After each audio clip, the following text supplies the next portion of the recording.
Does your wife ever do anything or ask you a question that makes you wonder, like, if she even knows you, or have you been married long enough and I'm just a newlywed and that's still a thing for me? No, I do. That happens to me. I wish I had a specific example, but that happens to me all the time. I'm like, I literally say, "Do you fucking know who I am?" Like, what kind of question was that? Yeah, that happens still all the time. All right, because that happened to me yesterday. As we talk about, I mean, obviously we talk about football. When we talk about sports on this podcast, it's football, it's fantasy football 95% of the time. The other 5% is like college basketball, a Yep. touch of NBA, and mostly like our March Madness party. Anyone that knows us personally knows that like we don't do anything but basketball during March Madness party. She Mm-hmm. asked me if I wanted to go to a baby shower on one of the days of our March Madness party. Did you just stab her in the gut? I stared at her, and I kind of said like what you said. I'm like, I mean, you know who you're talking to, right? Like, I didn't change. I'm not a new person overnight. Like, you know who I am, right? Yeah. Yeah. That doesn't even make sense. Nope. So She deserves to die for that. let's get loaded because this is the Loaded Box Podcast. But we never finish first because we finish last. Oh, welcome back to your favorite podcast. I am Ben Morgan. That is DJ Primo. And man, we are back. NFL offseason. We're going to talk a little NFL Combine, what we've seen so far. We're going to talk about some NFL trade rumors that are floating out there. The future of Todd Gurley as it relates to fantasy football. We're going to be doing your favorite segment, a Green Bay Packers offseason preview, and much more. But DJ, I mean, I just cracked open a beer. We're recording this on a Sunday. I noticed that you didn't crack a beer. What happened to you this weekend? Well, when you go out and play poker on Friday night and get hammered drunk, and then sleep until noon, and then do the same thing again on Saturday night, Sunday night I need to have a day off because I got to somehow make it through work tomorrow still. It still blows my mind every single time that your wife is just cool with this. And I know we've talked about it before, like with your kid, like, all right, you do enough stuff throughout the week, you kind of earn these days off, but like, I don't know, man. At some point, I think that's just going to come back to bite you. What happens when she all of a sudden just wants to go out drinking for an entire weekend? What are you going to do? I wish she would, honestly. Last night she was with me, though. She just refused to, like, drink. She just doesn't drink. So last night she was with me. It's not like we didn't go crazy last night. I just had, like, 2 beers and then, like, 3, like, Manhattan. So it wasn't too crazy, you know. Maybe she's pregnant again. Maybe that's why she didn't drink. Impossible. Are you breaking news that you're fixed? Jesus Christ. Nice. Well, let's kick it off here with a little bit of NFL trade rumors. It's that time of the season where you get, and especially during the combine, you got all the owners, you got all the GMs, you got all the coaches at one space at the combine. And man, that's like where you can do it. That's where you can talk to the most amount of people, get those trade rumors out there, and actually have discussions about it. But at the same time, a lot of it's blowing smoke to see maybe what you can get for a guy, see what you can get in draft capital. So there were a couple of names that broke this week. John Ross, Odell Beckham, Jordan Howard, Carlos Hyde. Antonio Brown's obviously been involved in those conversations. But now you got like quarterbacks like Josh Rosen and even Derek Carr kind of being in the trade rumors. So I'm going to go through that list with you. You tell me if you think it's real, if it's smoke. You can tell me if you like it in regards to real football, if you like it in regards to fantasy football. Open discussion on these players. Let's start with John Ross. I honestly just don't care about John Ross, to be honest with you. Yeah, he's going to be traded. He could end up with the Packers or some team like that that's trying to grab. I could see him going like the Patriots. The Packers, a team like that would be willing to trade for him. Like, he's young, he's fast, who knows what he has. We haven't really seen anything out of him.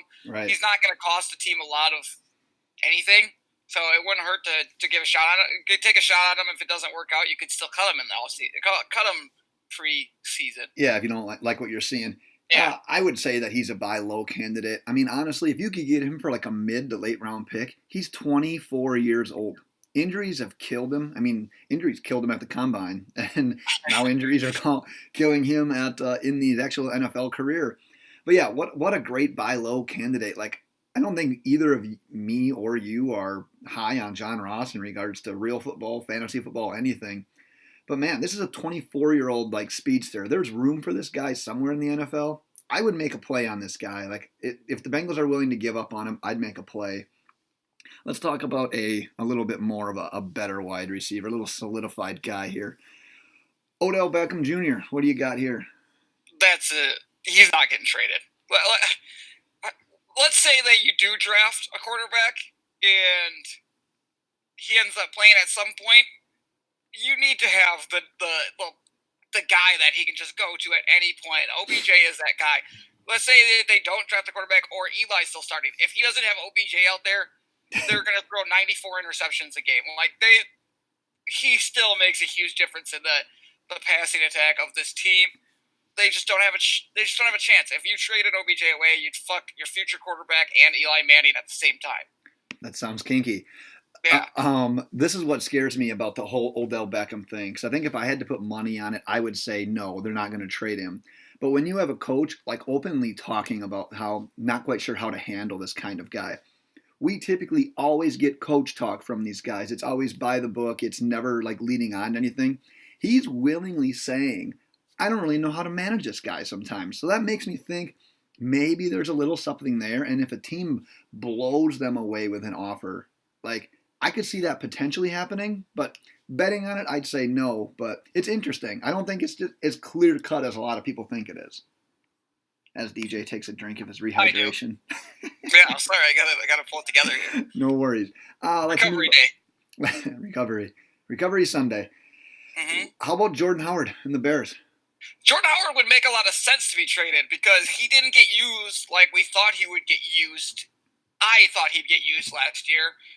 There's no reason to spend a lot of money on a guy in that offense if you're not going to use him. So right. They could trade him away, get a running back that probably fits their scheme a little bit better in either free agency or in the draft. Probably in the draft just because it'll be cheaper. Right. It makes a lot of sense to trade a guy like Jordan Howard away that they're just not going to use. I mean, it wouldn't be a hurt for them at all, and they could probably actually get some actual decent capital back for him. Right. The thing too, in year one with Matt Nagy, I was pretty high on Jordan Howard. It just really didn't come to fruition. It was more of a Tariq Cohen situation than anything at running back. Exactly.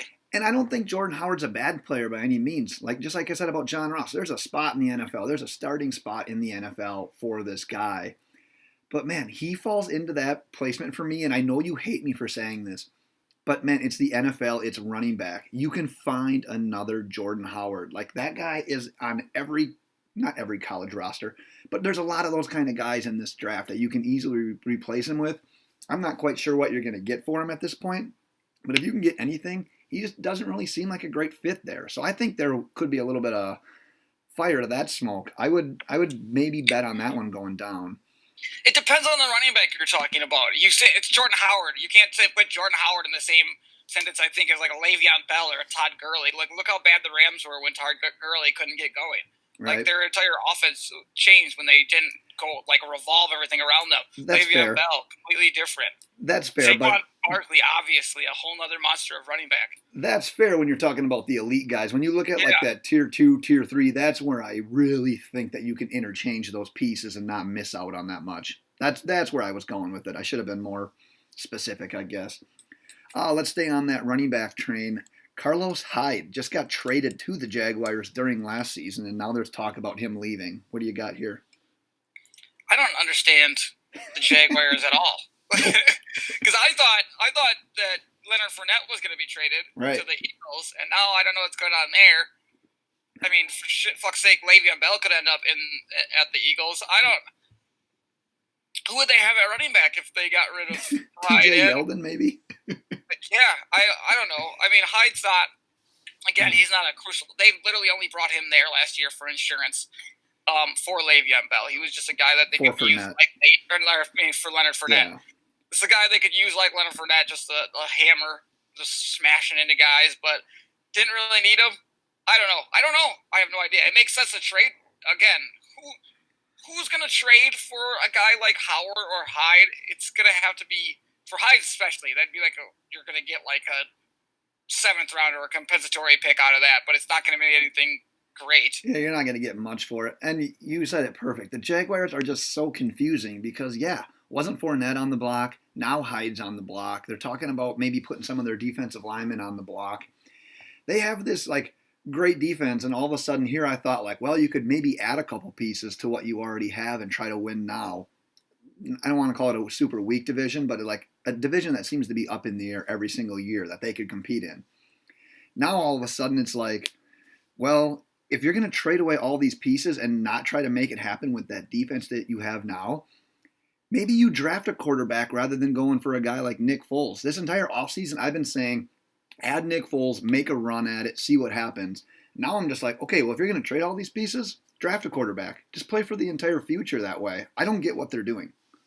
I don't know. I have no fucking idea.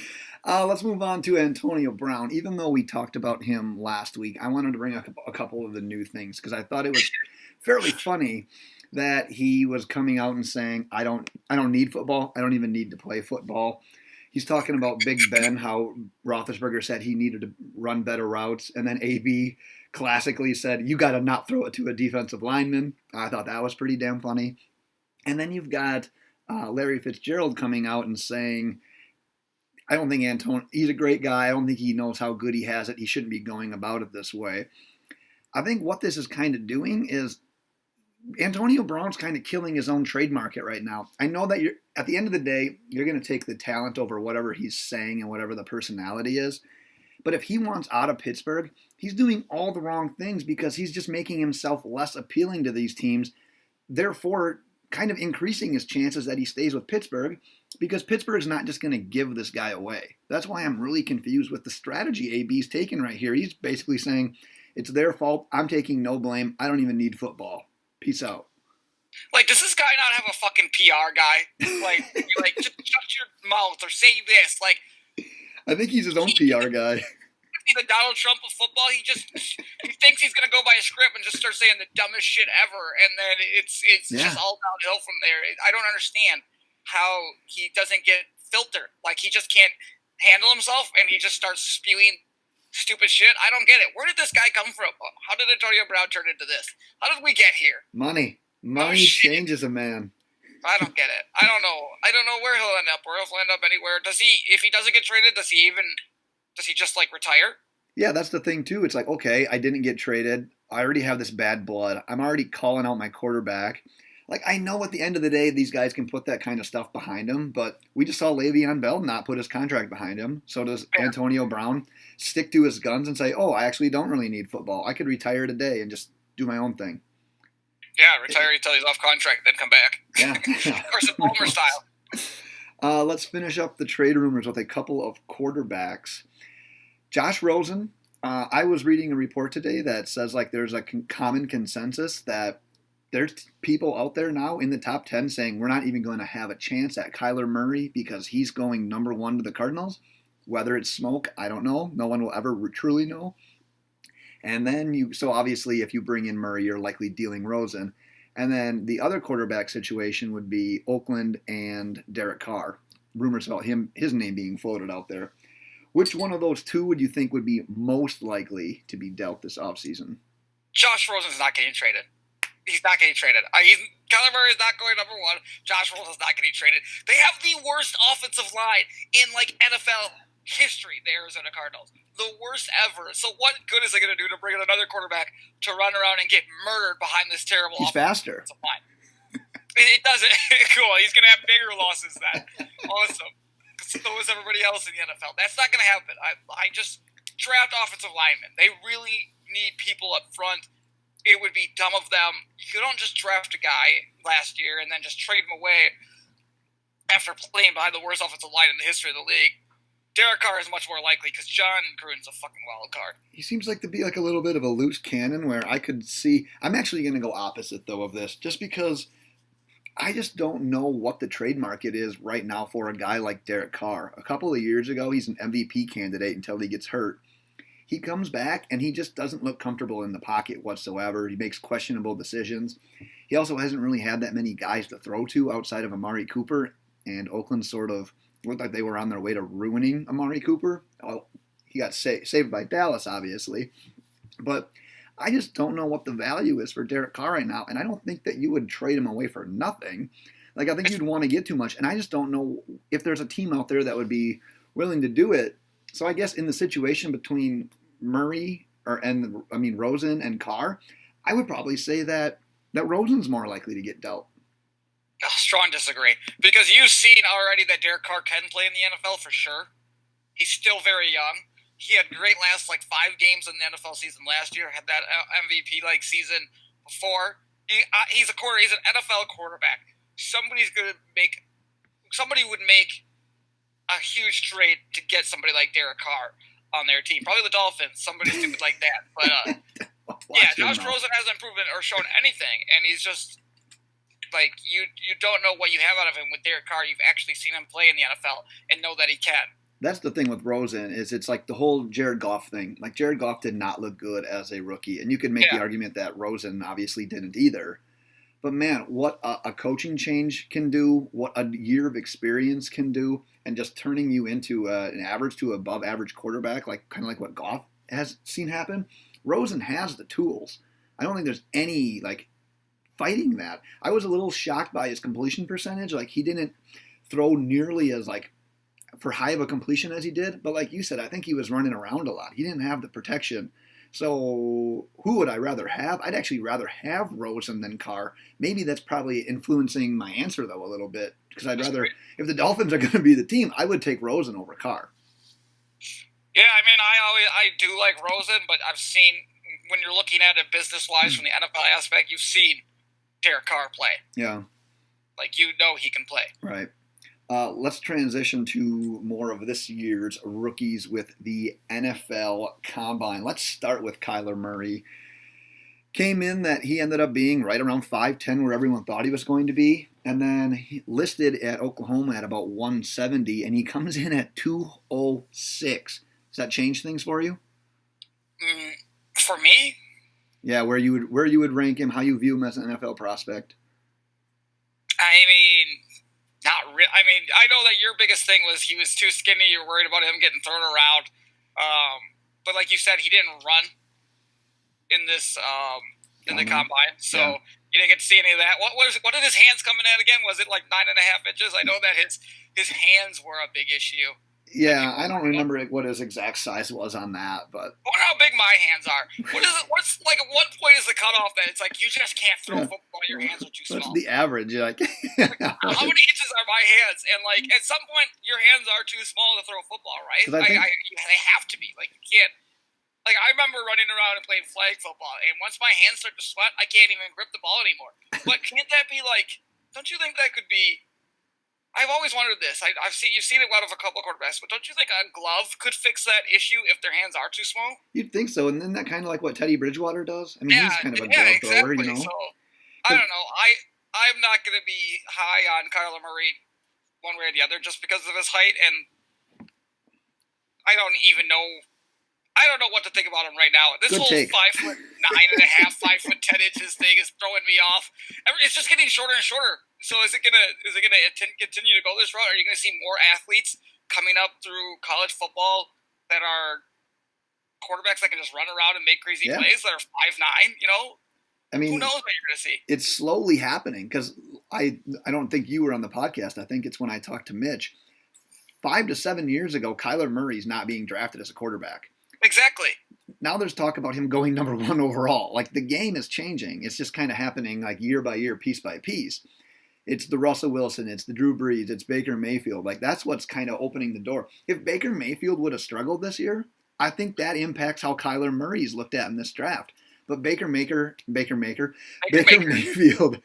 had success. He looked the part. He looks like he can be a franchise quarterback. So it's Murray's even smaller, but it's all right, well, he did it. Maybe Murray can do it as well. What I don't understand, what I don't like either is when people call somebody when they say that they're a winner. That's the most over stated thing you could ever say about a guy coming into the NFL. I don't care. This is the NFL. Right. Everybody was winners in the NFL.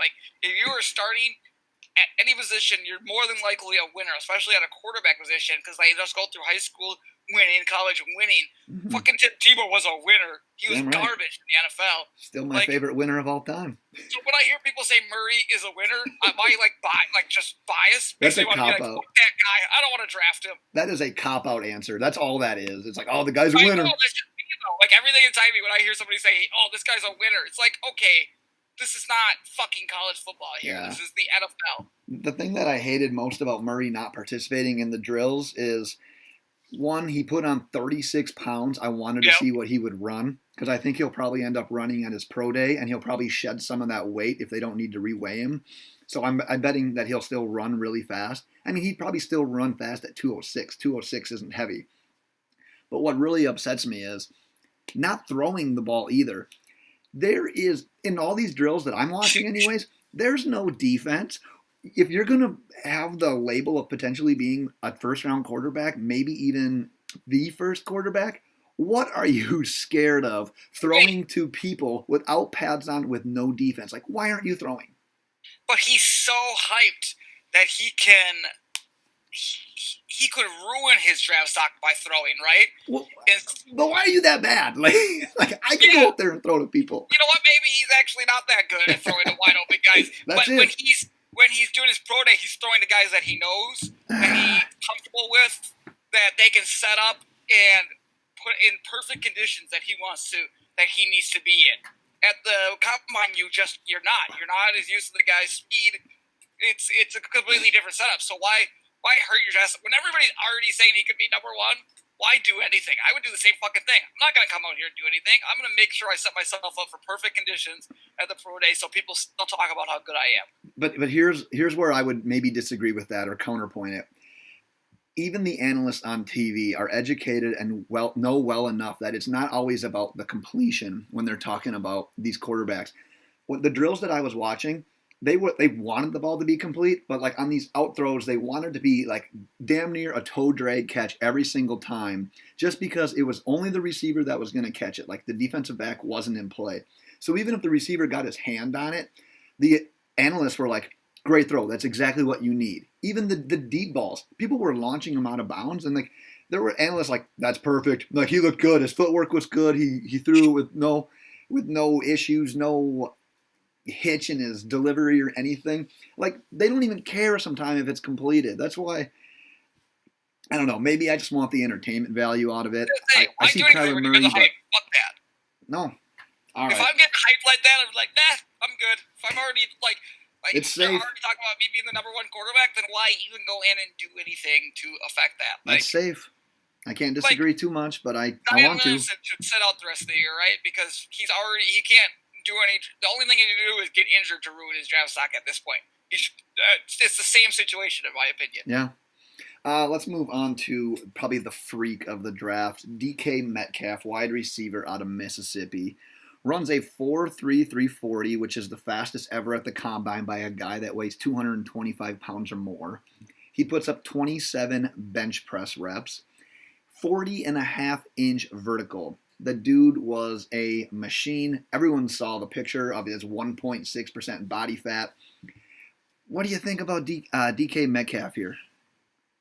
So this is exactly what I talked about last week. What did I say was my most important drills at the combine? Essentially the shuttle and then the 3-cone drill. You got to let me answer. If you're going to ask it, you got to let me answer. I didn't think you knew the answer. I was going to give make-believe answers. Honestly, it was a rhetorical question. Like, what did I say? Obviously, I was going to answer it myself. The shuttle and the 3-cone drill. I'm asking the audience that can't answer, not you. I hit on this last week. 40 is just for show, right? Especially at the wide receiver and or cornerback position. What you're watching for is the hip fluidity. If they can get it out of breaks, if they can turn with a wide receiver, if you're a cornerback. He struggled to do that. And that's where my biggest worry for a guy like that is he's just so big. He's so stiff. Can he move? Can he turn? Or can he just run straight? Like, can he? I don't know. That's the thing. It's like if you look at that guy, yeah, at some point you're going to have some sort of lack of mobility. He looks like me. Like I can't move all that well either, but that's just because of this frame. It's this physique. I don't fuck you. The YouTube video, people see it. I mean, they see it. All right, man, with that performance, though, I mean, I think he solidified the first round, obviously. But I want to recklessly speculate a little bit because that guy's going to get suspended. Probably. If you haven't done so yet, I'm talking to you and the audience, type in DK Metcalf freshman and then look at the pictures of him now. I'm not kidding you. That isn't natural. I know Like that Barry those are like Bonds. your prime growing years, and you can go to a D1 strength coach and you can get big. You can get swole. You can't turn into that. That is bullshit. I don't like It's it. like it's like Barry Bonds, right? He just went for this Yeah. miniature skinny guy, and Yeah. you look at Barry Bonds like 4 years later, and he's got the biggest head of all time. Like, it's incredible. This guy's neck. How did he injured his neck, Yeah. and he must have just did every neck workout from Yeah. here until dawn to make that neck uninjurable That's for the the rest thing. of his life. He worked his neck so hard that it disappeared. Like, it's unbelievable. I currently have him mocked at 17 to the Browns, but I think that's going to end up being too low. Like, this is the kind of performance. We see it all the time, man. Like, you make that splashy headline, you jump into the top 10. Like, I think I'm going to end up having to mock him higher. One more guy I wanted to hit on from the combine action that I've seen was Dwayne Haskins. I don't want to call this a big deal, but what do you think about his 5.0 40 time? You're probably going to say nothing because you don't like 40s, but Haskins in general, as a runner, as a thrower, what are your feelings here? Well, since Haskins is a running quarterback, just kidding. Channeling your inner Stephen A. He's a pocket passer. He's not a guy who's built to run around. He's Right. going to stand in the pocket and throw incredibly accurate passes. That's what he did. That's what he does. I don't care about his 40 at all whatsoever. As long as he can get out of the pocket when he needs to. Aaron Rodgers probably runs a 5-second, slower than a 5-second 40. Tom Brady runs 17-second 40. So, I'm not Takes a comparing him break. to those guys, but just because he's black doesn't mean he needs to be able to run. I think that 40 time basically proved that Stephen A. Smith, he's spread too thin. He needs days off, man. Like, he needs some days off. He said that he's too athletic. He's going to rely on the run and all this and that. Man, that is definitely not the case. Nope. The drills that I got to see with Haskins, he looked like the natural. Like, he looked calm. He looked poised. He has the size. The thing that scared me a little bit, he is thick. He looks a little thick, like kind of in the midsection. Like how many C's? Oh, a couple, at least three, a few. I'm talking like Byron Leftwich, Ben Roethlisberger, Dante Culpepper thick. If you draft this guy, he's my QB1. He truly is my QB1. I don't believe that you need to have the most athletic quarterback in the world. You've seen these guys, the Drew Brees, the Tom Bradys. We've seen these guys prove this. Peyton Manning, Dan Marino, Brett Favre. You don't need to be the awesome athlete to play that position. However, I don't want my guy to look like, remember that Jared Lorenzen? Yes. You can't get to I that. still see pictures of Jared Lorenzen all the time. Yes. I mean, he's pretty fantastic. But, man, Haskins looks the part as an actual quarterback. He's my QB1 right now. I've got him going to the Giants at 6. But that's just one thing I'd kind of want to monitor. He just doesn't look like, I don't know. He looks like he might be able to put down a couple of wings in a wing eating competition. That's my only hesitation. The Giants have the 6th pick? Yep. Okay, for some reason I thought they had the 7th, but I think the Jags do. Let's transition out of the combine and go to Nick Foles, because I think a lot of people saw this coming, but the news broke that he definitely will not be tagged. So what do you got here with Nick Foles? Well, I don't know if you saw it, but it was reported this morning by Pro Football Talk that the Jags are expected to sign Foles. So is there much more to say? Probably not. The thing that I would probably bring up in addition to that is I think it probably is the Jaguars, as we've talked about on previous podcasts. I'm kind of shocked that they didn't tag him, though. I get that they wanted to be nice to him. They wanted to be good to him. They wanted to let him pick his own team. But after basically taking your team and winning the Super Bowl 2 years ago and people thinking, okay, maybe that's a fluke. And then all of a sudden coming in and leading your team back again last year, you kind of did it 2 years in a row, and there's something to say about that. With the NFL being the business that it is and trying to get something for your assets, I'm just kind of surprised in general that they didn't end up tagging him. It's a very interesting move just from that perspective, I guess. Here's what I'll say about that. So if you're the Eagles, you're looking at, I think, two different things. Number one, Carson Wentz is your quarterback, and all you hear around the Eagles is why, is that controversy of Nick Foles. So at some point you want to kind of get rid of that controversy between the Carson Wentz and Nick Foles. Let it be known that this is your job, Carson Wentz. Give him that confidence. Right. this is your team. Number two, if they are a team that's trying to get a Le'Veon Bell type player, why spend money on Nick Foles to be a backup if Carson Wentz is your guy? So those are the two things I'm looking at from the Eagles, and I think it's probably the smart move for them at this point. Yeah. Let's transition to a little bit of fantasy football because everyone's playoff big question mark was why isn't Todd Gurley getting fed like he was during the regular season? Yes, here we go. It finally came out. Yes. Arthritis in the knee is the apparent excuse for the decreased workload as the season went on and obviously into the playoffs and the Super Bowl.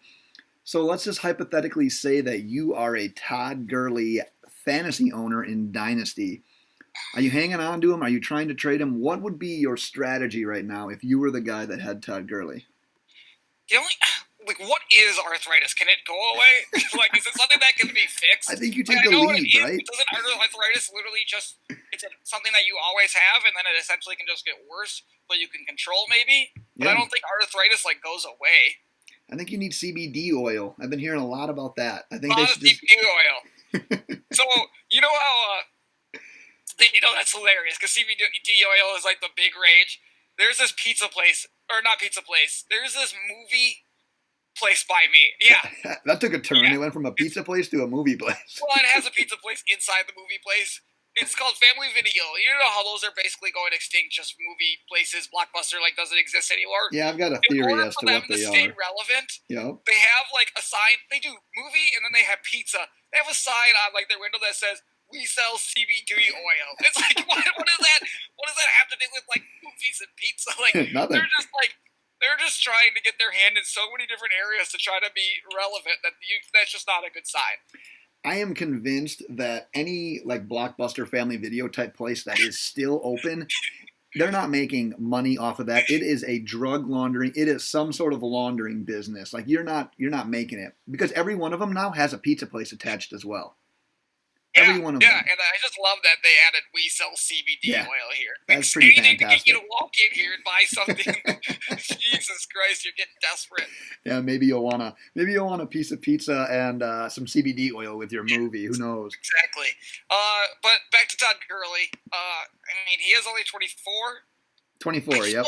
I don't understand what arthritis is. I need to understand arthritis more to decide this. We need a doctor on next episode. Yeah, I need more on arthritis to give an honest answer on this because I know that with my knees, I probably have arthritis literally right now, and my ass ain't getting out there and playing football again. And it's only gotten worse over time. So I don't really know 100% what this means. If it's something that can go away, then you take it. But if it's it's something that's going to linger and screw him over the rest of his career, I don't know. I can't give an answer without really understanding arthritis. So you need more clarification as to how arthritis works. But here's my take. So we all know Todd Gurley has been a complete monster the last 2 years. Only 24, so you're probably looking at your average running back tailing off around age 30. You got 5 to 6 good years left. With this news, with the arthritis, with literally what you just said, the unknown, probably not the best time to trade him. You're not going to get the haul for him that you would have. So this is my strategy for it. I play it out. I hang on to him. I give him this entire offseason of rest. I think he comes back after he has a couple of hot weeks early in the year because you know it's going to happen. This guy's still 24. I don't care if he has arthritis or not. He's still going to have some baller weeks. You hang on to him that long. After that, you trade him. You get your haul. If he ends up fighting through this whole knee thing over the next 5 to 6 years, so be it. You got a lot of draft capital. You might have gotten another stud player. If he doesn't, if this takes a toll, if this whole arthritis and the knee thing is a big issue, dude, you just probably got away with highway robbery. I am of the belief that you have to hold on to him right now because the trade value is too low. That's going to skyrocket, though, after a couple of weeks. You trade him in the beginning to middle of next season. That's my advice. Sure. Thanks. Good. Let's talk about Pristine Auction because they have got tons of stuff for the man cave. They guarantee their items. They all come with certificates of authenticity from only the trusted sources. It's also affordable. A lot of people don't think you can afford it, but it's much more affordable than you think. I personally think that's way too many affordables in one sentence. That's 3. That's way too many. It's quick and free to register. It's free to bid. You only pay when you win. Make sure you mention us, the Loaded Box Podcast, in the How Did You Hear About Us section when you register. So head over to pristineauction.com today, and we got our most recent giveaway item, and we are going to be announcing that very soon here as well. But as I promised DJ in the beginning of the podcast, we are going to be doing a Green Bay Packers offseason preview. And if you would like to hear your favorite team, or if you have a team that you would like us to dive into in one of our offseason podcasts, let us know. Just throw us a tweet. We'll listen to that. Otherwise, we always put out a tweet asking for opinions as well. So this week, we were referred to Green Bay. So DJ, in-house Green Bay Packers fan. I mean, if you're watching on YouTube, all you see behind DJ is Green Bay. Only thing you're missing back there is like a cheese head and what else? Like that's about it, right? Yeah, pretty much. That's pretty much it. You got all the Aaron Rodgers gear. You've got all the man cave stuff. pristineauction.com. Hit that up. But DJ, let's talk a little bit about the off season. What do you think for your Packers? What do I think? I think a lot of things. I don't even know where to start. There's so many things that I always want to say it when it comes to this. But let's talk about their needs right away. How about that? That sounds perfect. So I think we'll probably be pretty much similar. They've got the 12 and 30th pick because of the Saints. Oh, shit. What? I forgot that they had 2 picks. They have 2 picks in the first round. So their biggest need, and clear, far and away, not even close, biggest need is at the edge position. I'm pretty sure Clay Matthews and Nick Perry's both will be off the team this year. Right. They had that Kyler Fackrell. I saw you have Kyler Fackrell in your notes. Says he has 10.5 sacks. Kyler Fackrell's not good. I think it was 6 of those sacks. I think came in 2 games. He's a try-hard guy. He works his ass off to get those sacks, but he's not an answer to anything. Number 2, this is all off the top of my head, but safety. They just don't have one. Like Clinton Dix, Tremont Williams, a cornerback, ended up being their safety. They have Kentrell Bryce, who if you've ever watched Kentrell Bryce as a Packer fan or outside the Packer fans, this guy is always on his heels. Like if somebody fast gets on him, he's getting burned. Like he was a liability in the passing game. He'd get beat deep constantly. It was so fucking annoying. He lays the wood.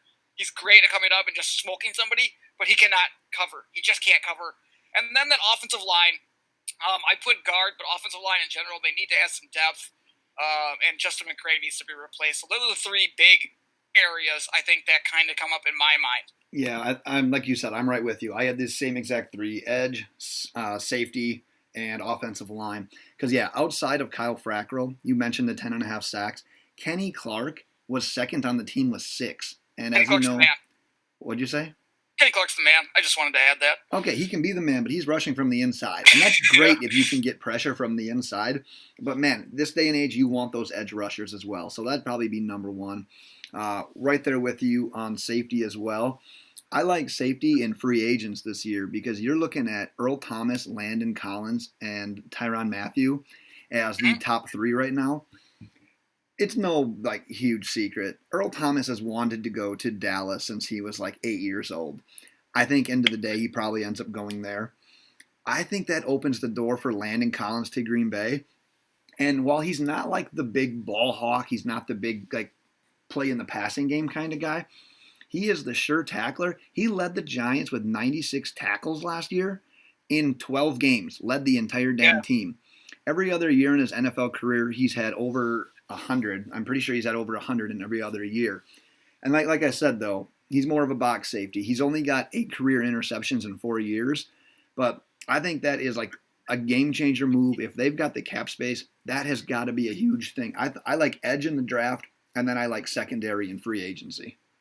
So we'll address that. The word coming out is that the Packers, coming out of the combine from people talking to them, and Rob Demoski, Packers beat writer, reported this recently, but the word is that everybody gets the feelings that the Packers plan on spending money on a free agent pass rusher this year, that they're going to shell out some big money for a pass rusher in the free agency. Your potential free agents there, probably the bigger ones. Jadeveon Clowney would be one of those guys. DeMarcus Lawrence, Lawrence or D Ford if they're really going to spend big money on one of the best guys. Obviously, there's still guys out there like Ezekiel Anza and guys like that can be secondary. But if they're going to go big or go home, those three guys would be potential big money guys. But I still think if they get one of those guys or get somebody, I think they still have to address the edge position because me and you were just talking about they're getting rid of all their pass rushers. Right. And you want to have multiple pass rushers. So if you get a pass rusher, don't just stop there. Right. Get another one, especially a young one coming out of the draft that's going to be energized to come out and make some plays. I think would be huge for them as well. Right. My third need, or I guess biggest priority for them, I was stuck between offensive line and wide receiver, and I went with offensive line over receiver just because didn't they draft like 2 or 3 receivers last year? Yeah, three, at least 3. And I would want to give them opportunity maybe to develop and be able to grow something there. But then I also kind of battle with, all right, it's kind of the new era of the NFL. You're putting up points. You have Rodgers in his prime. You don't want to waste it. Would you throw a wide receiver into that just to try to get another game changer to pair up with Adams? Because you're probably losing Cobb, which you're probably not losing much at this point in his career. Yeah. But it's one less body. So I think with what they have right now, Devontae Adams, people forget Geronimo Allison will be back. They have the 3 young guys I like. Jamon Moore, who's probably the last of the 3, Equanimous St. Brown, and then Marcus Valdes-Scantling are really good young wide receivers. I think EQ started to develop some rapport with Aaron Rodgers as the season went on there. I think he'll get added. I could see them adding like a veteran wide receiver in free agency, some kind of slot guy to replace Randall Cobb. Yeah. But let's not forget Geronimo Allison and him were That's true. They have good chemistry as well. So I don't see wide receiver as a need. They're going to have another year with Jimmy Graham is what this sounds like. So I saw a lot of people having them for drafting a tight end at that 30th spot. That makes 0 sense for the Green Bay Packers. That's literally 0 cents. Rodgers just doesn't target tight ends a lot, number one. He only likes, he has to build trust with a guy, and it's usually a wide receiver that he builds trust with, number 2. So you're going to bring in a rookie tight end who he's not going to trust and a position that they just don't target. It would make 0 sense for them to draft a tight end in the first round. At all. Wouldn't make any sense. Well, you legit just ruined my question that I was going to ask you after we talk about their first pick, but I'll go into it now because, like you said, they've got pick 12, and in my most recent mock draft at pick 30, I've got them selecting Iowa's tight end Noah Fant. Yeah, not going to happen.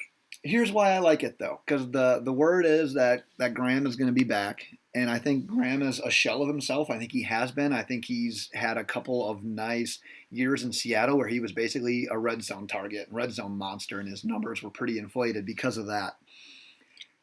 Let Jimmy Graham be the guy this year. Bring in Noah Fant because you can learn behind Jimmy Graham. You can pick up on some of his intricacies about the position. It's not like it's going to make a huge impact this year, but 2-3 years down the line, who's to say that Aaron Rodgers can't start getting the tight end involved? I mean, we saw Finley had some decent seasons. What's his name that went to the Raiders? Jared Cook. Cook had a decent year or 2 with Rodgers. It's like the potential is there, and if there's not anyone else on the board, I think this could be a best player available type of deal. Like, he's a pretty freakish athlete. He's a really good player. And it's not really hitting a need, but it's hitting like a future need by taking best player available. They're not going to draft a tight end. Not the first round. There's so many other things that they need, and that would just be a waste of a pick. What are your thoughts on their first pick? Like we said, they picked number 12 right now. There's a couple of guys. Again, like I said, even if they get an edge, I still want an edge at that point there. Yeah. So we're looking... Guy who is also in the news lately, in Montez Sweat. We talked about him last week out of Mississippi State. This motherfucker ran a 4.42 40. Okay, I don't like to boast over a 40, but he's like 260 pounds. Dude, people that are that big shouldn't be running. Athletes are getting off the chain right now. Like, sports in general, like, are evolving to the point where let's just fucking put out robots out there because these people aren't human anymore. He looks kind of like a robot, but he's obviously got great speed off the edge. I know his biggest knock has been like his hip stiffness, getting around the corner, and then maybe just a lack of pass rushing moves. But if you're bringing that fucking heat off the corner, I'm okay with a 40 with a guy like that. If you run a 4.4 240 and you're 260 pounds, I'm pretty impressed. Moving forward, if a player has issues with hips or hip fluidity or mobility, can we just call it Robert Kraft syndrome? I don't know. Gotta rub that out, baby. Yeah. The other guy, and you're going to know more about this guy than I will know, but you know what? Ja'Kai Polite out of Florida. I just, right before we hopped onto this this podcast, I was looking through Twitter, and he was doing like I don't know what you call it. He was being taught. What's the fucking word? They were just talking to him like he was being interviewed by a bunch of people. Yeah, I guess he was doing an interview, but it was like multiple guys, and he was asked about his interview with the Packers personally, and he's like, they were ripping me. Like, they were ripping me. They were trying to see if he's like, but that's their job. That's what they were doing. But they were like being mean to see if he had any attitude problems. Nice. And then they brought up his video, and they were showing him bad videos, and he's like, I'm not being a crybaby. That's just I'm just telling you what they did. That's what they're supposed to do. Nice. And that tells me right now, the Packers like Ja'Kai Polite. Yeah. Because if they're not hammering him like that, they're not interested. Right. I think that shows more interest in that guy than anything. Right. That's like when the Dolphins asked Des Bryant if his mom was a prostitute. Not like that at all. Well, tell me more about Ja'Kai Polite there. Yes, because in my mock draft that you can find on loadedboxpodcast.com, at pick 12, I do have the Packers taking the edge rusher out of Florida. In general, this is a great draft if you want an edge rusher. And I have him there just because he's kind of like my next in line. You look at it, you got Joey Bosa. Or Nick Bosa. You're not going to get Joey this year. You're going to get Nick Bosa. You got Josh Allen. You got Polite. You got Sweat. You got Clemson's Farrell. You got Boston College's Zach Allen. And then you've got Florida State's Brian Burns. All of these guys can go first round. And looking at it, the Packers might have a chance at pretty much anyone besides Bosa and Allen. So I like their odds of landing one of those guys here. And while you don't want to say that they can't go wrong, I kind of like a little bit about every one of those players. The thing about Polite, a little bit undersized, but he's really good with his hands, and he's got some moves where he'll be able to get to the quarterback still. I do like that. The biggest knock that I personally have on him, and that I've seen other people have on him, is just that ability to stop the run. He's a little bit undersized where a bigger offensive tackle is going to have his way with him a lot of the times. He's going to be more of like an obvious passing down situation rusher to at least start his career until he can get a little bigger, until he can figure out more about the position. But man, this guy was super aggressive. Like you watch edge rushers, and they need to like have that look of like almost like a fighter, like where they're like super fast, super bendy, and can really like work with their hands. And it reminded me of Dante Fowler out of Florida a couple years back. The thing is, though, I liked Fowler more, and I know Fowler did go 3 overall, so obviously analysts and the decision makers for teams liked him a little bit more as well. That's another free agent the Packers could get, too. Right. But if you're kind of looking for like that next guy, because Fowler's been fine in the NFL, he hasn't lived up to number 3 overall. But just as a prospect, I don't see Polite being as great of a prospect as Fowler was. And I know a lot can change with coaching and how you go about your business once you become a professional. Are you going to just be content with being in the league, getting your money and just going on your day-to-day? Or are you going to like do the J.J. Watt thing and like hone in on your craft and put in all the time and effort? I like Polite. I don't like him as much as I liked Fowler, but I really, really liked Fowler. So that'd be my only knock on him, as I don't think he even compares to him. I think Ja'Kai Polite might be a better fit for their defense because he'd probably be a better 3-4 guy than a 4-3 guy. Just as you mentioned, because of his size and maybe lack of ability to stop the run. But didn't he have like 1 million tackles for losses? I thought he had like 17 tackles for losses or something like that. I was reading. Yeah, like I said though, man, he has a motor. Like that's his thing. Like he is a high motor guy. But he also has that size issue where like there were like times during games he disappears. Like you just don't even realize that he's out there. And some of their other edge rushers were like the bigger guys. Those were the games that they were dominating. So like when he played against certain teams that either were doubling him or putting like a huge tackle on him, he could be hindered by that. But that's what you get with a prospect. You need you draft and follow. You draft and grow these kind of guys. So he's a definite first-round prospect in my mind. The Dolphins pick the next pick afterwards, I'd be totally fine. Like, I feel like I kind of knocked him a bit. I'd be 100% happy with the Dolphins taking play in this draft. I'm a pretty big fan of him. So that's what I got for you. Of course you would like that. I would say at like the 30th pick, I would not be surprised to see them go third, like safety kind of around there. Yep. I don't know if you'll see a ton of safeties in that first round at all, but there are guys like Deontay Thompson out of Bama, Nasir Adderley in Delaware, and then Jonathan Abram out of Mississippi State, another Mississippi State guy. What if they drafted 2 Mississippi State guys? Be sick. That'd be sick. Well, you can go with safety. I'm gonna stick with my boy Noah. Your boy Noah, okay. And then when I was gonna just briefly mention guard, I'm not gonna pretend like I know anything about the offensive line draft at all. Packers are really good at that, but like I said earlier, right. They really are. Depth. Yeah, they need to add depth. They need to replace Justin McCray. They need to add depth behind Bulaga because he's going to get hurt. He's going to. He always does. But the good thing is the Packers have always been excellent drafting offensive linemen in mid-rounds, third round, fourth round specifically. It's just mid to late rounds, all the way to the 7th round. So I'm going to let them continue to do that and trust what they do on that one and just watch it happen. But I love their ability to draft linemen mid to late rounds. So nice. I'm not going to pretend like I know, because they're not going to do it in the first round more than likely. They'll grab guys that they like later. Yeah. Well, if you want to hear your team be talked about in one of our upcoming episodes, reach out to us on Twitter at LoadedBox. Let us know. We'll put them on our list as well. But since we were talking about the Packers, I wanted to talk about a former Packer real quick, just because he made some headlines here in the state of Wisconsin. And it's your old ball coach, Mike McCarthy, getting into some altercations with some high school referees. What's going on with this guy? I actually don't even know the full story. I just know he was berating and chased the refs down and into the locker rooms and shit. Was this like a high school girls basketball game, or what was it? No, so apparently he has a stepson, and he goes to his games. Why wouldn't he? He looks like a classic stepson ever. He does look like a stepfather, doesn't he? He looks like a classic stepfather. Yeah, he just sucks as a dad. Wow. So they didn't blow a whistle. Whatever ended up happening, McCarthy didn't like. So after the games, the refs are leaving to go out to the hallway.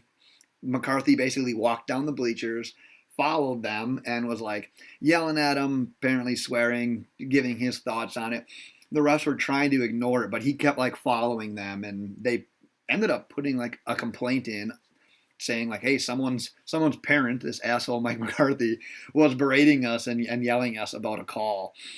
And I personally chalk this up as a classic, I think I'm better than you moment, and my opinion matters because I used to coach in the NFL, and you're just always thought that. No matter, even when he was the coach, he had that same fucking attitude that used to piss me off. Right.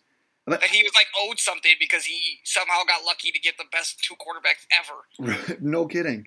The worst thing about this, and I don't know how it is in other states, but I'm sure it would be pretty similar, but there's a crisis apparently going on about officials in youth sport because they're tired of getting yelled at. And now you have Mike McCarthy, a face that a lot of people know, a stepfather face of anything that people know, and now he's the one leading this charge of pissed off parents. This is terrible. What an asshole. I think this is actually a sign of his life is falling apart. He was probably drunk. He's depressed from getting fired by the Packers.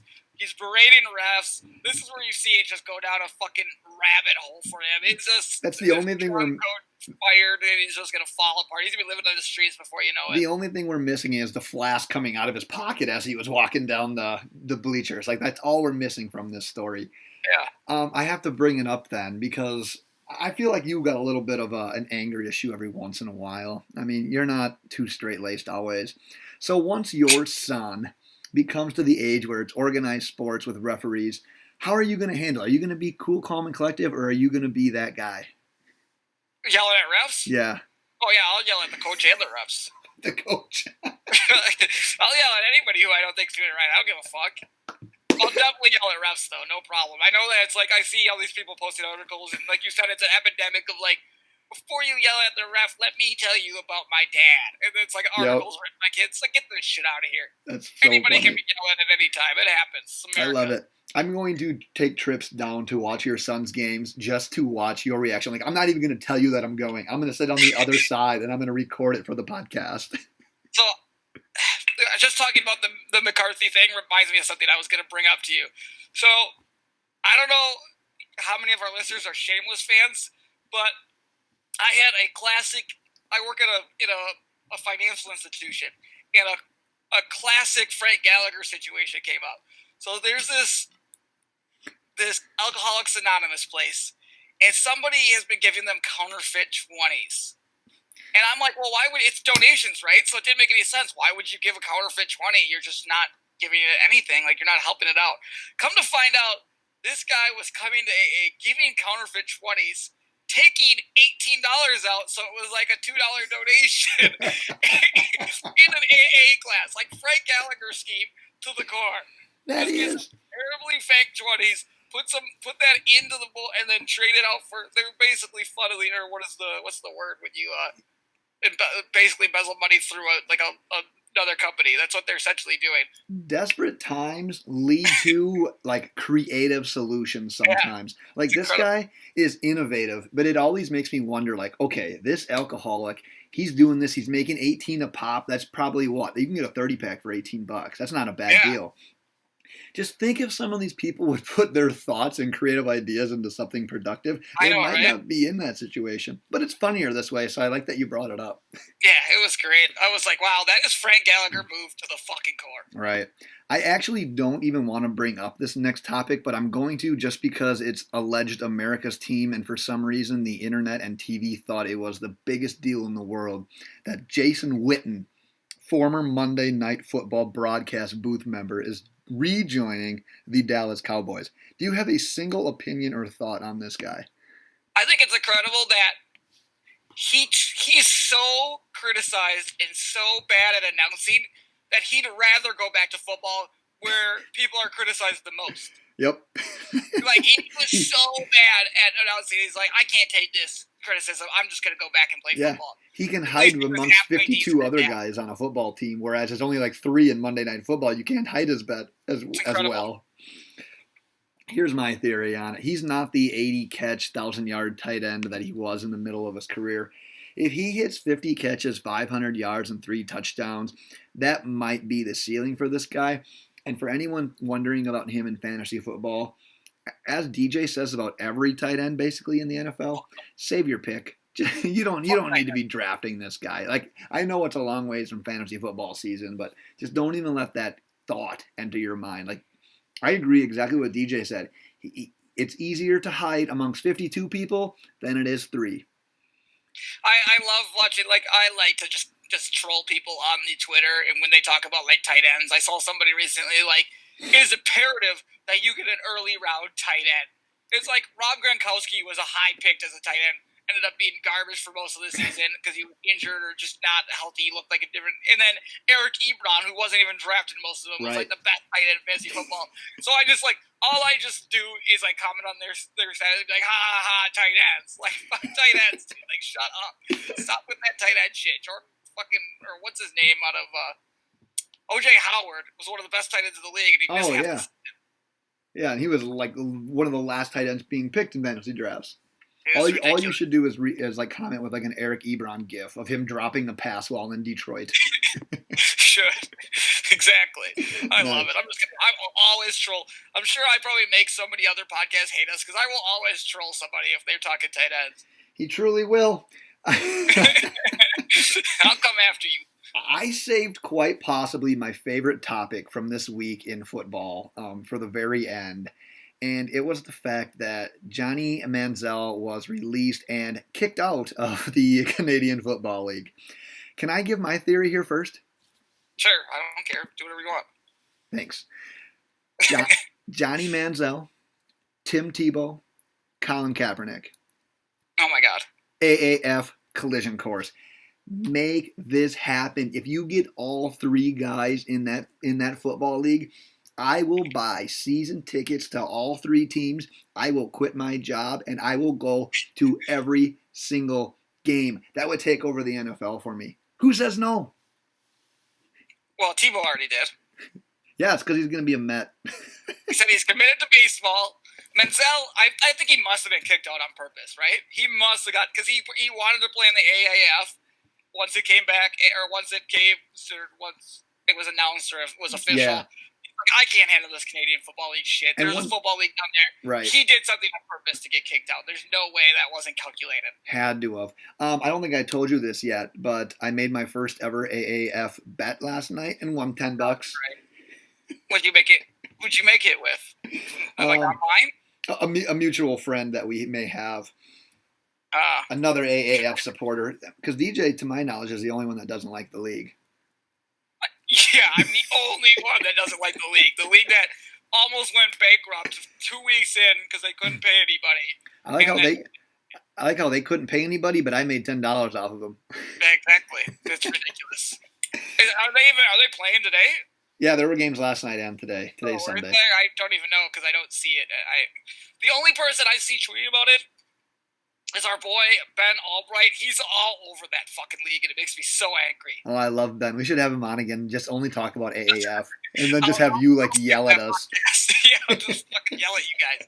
Stop talking about this shit. This is terrible. That'd be great. Do you have anything else from Combine the week? Anything else you need to bring up? I'm good. I'm happy. All right. Well, as always, thanks again for listening. Check us out. Get rehydrated like DJ so you're ready for work on Monday. Check us out on Twitter at LoadedBox. Check out our website, loadedboxpodcast.com. We've got fantasy mock drafts. We've got NFL mock drafts. We've got random-ass articles. We've got podcasts. Everything that you may need. Check us out on iTunes, YouTube, Google Play, Spotify. Subscribe, rate, and review. And then with that, Mr. Hydration, send us away. Bye.